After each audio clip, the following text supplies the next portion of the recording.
What's up, everybody? SGZ here. So it begins. Changing this rear tire again. Just changed the rim last week. Now I'm changing the tire. Brand new tire from Amazon. Seems good. Everything that I use to do it.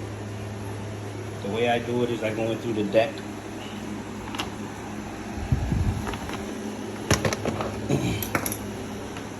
I go in through the deck, I disconnect the battery, I disconnect the motor cable, the cable's going to the controller. And then once everything's disconnected, there's still some power left in the capacitors, so you definitely want to turn it on and then give it some gas. It'll dump all the remaining power, you'll hear it. It'll be like a click, click. And then now it's fully, and then after that it's fully discharged. There's no power, and you can safely work.